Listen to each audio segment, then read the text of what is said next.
मित्रों, हम अभय चंडालिया जी की ऑफिस में हैं और रोज़ नए फाइनेंस के प्रोडक्ट्स आ रहे हैं, नए फाइनेंस की सर्विसेज आ रही हैं।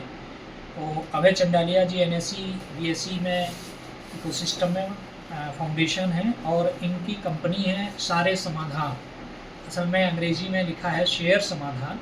तो शेयर समाधान तो है ही, इसके अलावा कुछ एक नई चीज़ें हैं और हमारे रीडर्स के लिए जो चीज़ हम सोच पा रहे हैं, जो हमें अच्छा लग रहा है, वो है कि किस तरीके से IPO को आम आदमी तक जाना है। तो पहले हम उस पर बात करते हैं। अभय जी बताइए। देखिए, अभी जब से SME का IPO चालू हुआ है तो आप बहुत छोटी सी प्रॉफिट के साथ छोटे से टर्नओवर वाली कंपनियां भी पब्लिक लिस्टिंग पे जा सकती है, और जिसका मिनिमम 1 करोड़ से ज़्यादा प्रॉफिट होना चाहिए 2 साल के लिए। छोटे कुछ भी नहीं होता है। और अगर आपका प्रॉफिट 10, 4, 5, 6 करोड़ 7 करोड़ रुपया है तो आपको 10, 12, 15 गुना की वैल्यूएशन मिल जाती है। मान लीजिए अगर आपका प्रॉफिट 5 करोड़ रुपया है और 15 का वैल्यूएशन मिले तो 75 करोड़ की वैल्यूएशन आ गई, और मिनिमम से मिनिमम 25% इक्विटी आती है और मार्केट मेकर मिला दे तो 26% डाइल्यूशन होता है। तो आपको 18-20 करोड़ रुपया पैसा मिल जाता है, जो आपकी जिसका कोई ब्याज नहीं, जिसकी कोई EMI नहीं, और जिसके लिए सिर्फ आपको मेहनत करके पब्लिक के पैसे को यूज करके आप अपनी तरक्की करें, कंपनी का प्रॉफिट बढ़ाएं। तो उस तरीके से अगर आपकी कंपनी बढ़ती है, आप एक्सपेंसिव रिसोर्सेज रख सकते हैं, कैपेबल रिसोर्स रख सकते हैं, प्लांट मशीनरी खरीद सकते हैं, एक्सपेंशन कर सकते हैं। ऐसे करके बहुत सारे जो डोमेन आते हैं वो उनको जो आप खर्च नहीं कर पाते हैं उसके अंदर में आपको ये बहुत बड़ा आपका बेनिफिट आपको मिल सकता है। तो ऐसा डोमेन के अंदर में जब हम काम करते हैं तो आपको जब पैसा मिल गया तो आपने बहुत खर्चा अगर कर दिया तो आपको बड़ा फ़ायदा आपको मिल जाता है, और उससे आपकी कंपनी की वैल्यूएशन होती है। अब आप ये सोचिए, जो भी प्रॉफिट आपका ये एडिशनल पैसे जनरेट हुआ उसका 75% इक्विटी तो आप ही की है। तो वो पब्लिक के पैसे से जेन्युइनली यूज करके आप ग्रो करेंगे तो 75% आपको भी उसका फ़ायदा मिलेगा, बशर्ते कि जो पैसा आपने लिया उसी पर्पज़ के लिए यूज करें, कंपनी की तरक्की के लिए यूज करें, कंपनी को बढ़ाने में यूज करें, कंपनी के plant machinery, expansion, working capital और इस तरह के पुराने एक्सपेंसिव लोन को रिपेमेंट करने के लिए भी आप यूज कर सकते हैं। उनके अंदर BSE SME की अपनी लिमिटेशन से उसको ध्यान में रखते हुए, लेकिन आपको मेहनत करनी होगी, ईमानदारी से काम करेंगे तभी कर पाएंगे। अगर किसी प्रमोटर ने फंड साइफनिंग करी, उस पैसे से अपने पर्सनल पैसे को के तरीके से यूज कर लिया तो वो कंपनी की तरक्की में बाधक ही बनेगा, और रहता जो वैल्यूएशन है उसकी वो भी बर्बाद हो सकता है। तो बड़ी सावधानी की जरूरत है। मित्रों, जस्ट एक बात जोड़नी है कि एक ज़माने में टिस्को और टाटा टिनकेन के जो झमेले हो रहे थे, जो स्टॉक एक्सचेंज बड़े बड़े थे, आज की तारीख में भाई जी जैसे लोगों की मदद से, भाई जी जैसे लोगों की लॉबिंग की वजह से आज की तारीख में छोटी छोटी कंपनियों के IPO आ रहे हैं। आप उसमें इन्वेस्टमेंट कर सकते हैं और पैसा कमा सकते हैं। लेकिन आप सावधानी रखें, सोच समझ करके पैसा लगाएं कि कंपनी का पास्ट ट्रैक रिकॉर्ड कैसा है, प्रमोटर के डिस्प्यूट कितने हैं, लिटिगेशन कितने, सारी डिटेल आपको जो DRHP फाइल होता है उसके अंदर में हर चीज़ मिल जाती है। आंख बंद के ना करें। SEBI भी इस पर टाइटन कर रहा है, BSE NSE भी बड़े स्ट्रिक्ट हो रखे हैं। तो जो जेन्युइन क्लाइंट होगा, जो प्रमोटर होगा, उसको ही पैसा मिलेगा। कोई ऐसे सोचे कि फर्जीवाड़ा करके वो करवा ले तो उस पर बिल्कुल भी पैसा ना लगाएं और उस पर सावधानी जरूर बरतें। प्रमोटर का बैकग्राउंड जरूर से देखें। बहुत बहुत धन्यवाद। मित्रों, जैसे ही हिंदुस्तान में उदारीकरण का दरवाज़ा खुला, लाइन से इंश्योरेंस कंपनीज आ गई। ऐसी कंपनी जिनका आपने नाम नहीं सुना था, ऐसे कंपनीज, ऐसी बैंक हैं जो इंश्योरेंस के नाम से बचती थी, अब हर बैंक के अकाउंट होल्डर का भी 20 रुपया काटने के लिए तैयार हैं। और ये एक इतना अपरिमित फंड है, आज़ादी के पहले भी, 91 के पहले भी और आज के तारीख में। मैं अभय चंडालिया जी से आग्रह करता हूँ कि आप ये जो इंश्योरेंस की लिटिगेशंस हैं वो किस तरह आदमी को प्रभावित करती हैं और किस तरह से आप उसमें लोगों की मदद कर सकते हैं, इस पर थोड़ा बताएं। देखिए, जब से इंश्योरेंस का उदारीकरण हुआ, जनरल पब्लिक की अवेयरनेस बढ़ी।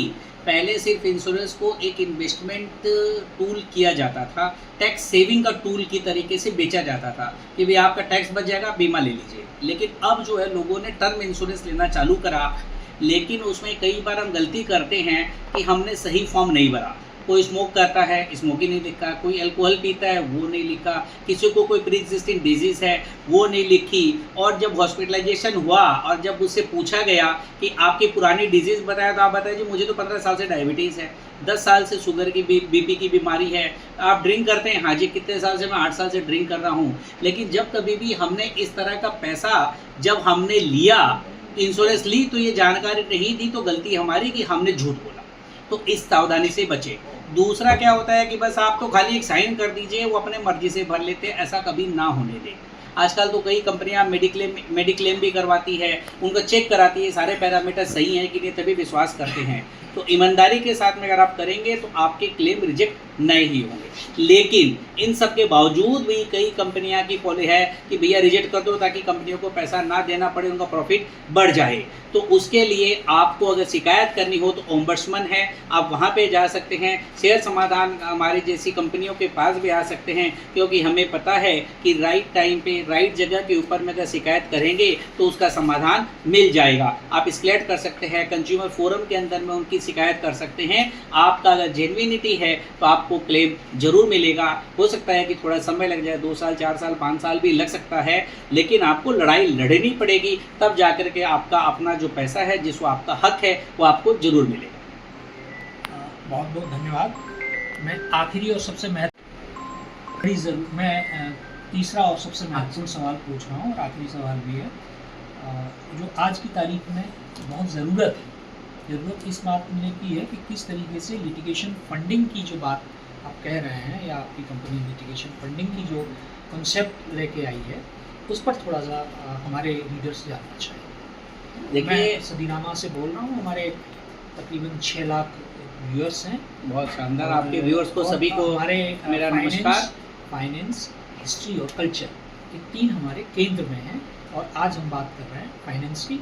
और आप सुने अभय चंडालिया जी से किस तरीके से लिटिगेशन फंडिंग करना है। सभी को मेरा नमस्कार। लिटिगेशन फंडिंग कंसल्टिंग एक नया कॉन्सेप्ट है इंडिया के अंदर में। विदेशों के अंदर में यह पुराना कॉन्सेप्ट है, और यह पुराने विदेशों के अंदर में वकीलों को भी अलाउड होता है। इसका मतलब ये होता है कि जीते नहीं तो पैसे नहीं। आपको अगर जीत जाएंगे तो वकील एक परसेंटेज टर्म्स के अंदर में पैसे ले लेते हैं। तो इंडिया के अंदर में ये परमिटेड नहीं है वकीलों को और चार्टर्ड अकाउंटेंट्स को। लेकिन अगर आपकी प्राइवेट लिमिटेड कंपनी है तो AK बालाजी का सुप्रीम कोर्ट का केस है, उसके बेसिस पे यह बिजनेस करा जा सकता है। इसमें क्या होता है कि एक व्यक्ति है जो 10, 20, 25 साल से अपने मैटर को लड़ाई लड़ रहा है। ज़मीन का हो, शेयर का डिस्प्यूट हो, पार्टनरशिप का डिस्प्यूट हो, या गवर्नमेंट के पैसे लेने हो, क्या किसी भी डिपार्टमेंट से आपको पैसे लेने हो, लिटिगेशन चल रहा है, आर्बिट्रेशन चल रहा है, 10, 20, 25 साल से आप परेशान हैं। वकीलों की फीस और कोर्ट के खर्चे दे करके अपनी संपत्ति बेच करके लोगों ने कोर्ट के मैटर देखे।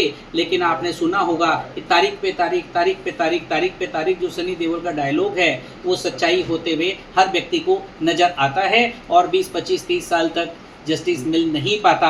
Justice delayed is justice denied. तो इसी डोमेन के अंदर में जब हमने ये एंट्री ली तो हमको ये समझ में आया कि एक व्यक्ति को कितना दर्द होता है कि उसका पैसा, उस हक का पैसा उसको नहीं मिलता है।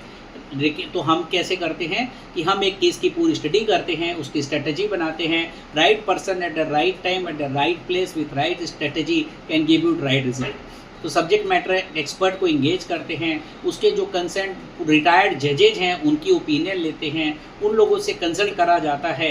तब जाकर के फैक्ट ऑफ द मैटर या रिव्यूज़ जब होते हैं कोर्ट के अंदर में, तब हम उनको डाल करके उनका समाधान देने का कम से कम टाइम के अंदर में प्रयास करते हैं। और इसके एवज में हम हमारी फ़ीस जो भी परसेंटेज में तय हो जाती है वो उनसे हम उस समय लेते हैं जब उनका पैसा या उनकी संपत्ति का हक उनके अकाउंट में या उनके बैंकों में पैसा आ जाता है और ये एसेट का पोजीशन उनको मिल जाता है। तो उसको भी दर्द नहीं होता है। वो पूछता है कि आपको जल्दी है, हमें जल्दी है। मतलब आप बताइए सर जल्दी हमें कि आपको, हम आपके रिस्क के ऊपर में, आपके एसेट के ऊपर में, आपके डिस्प्यूट पे हम जब पैसा लगाते हैं और तो और ये पैसा आपसे मांगेंगे नहीं किसी कारण से, अगर हम हार गए तो।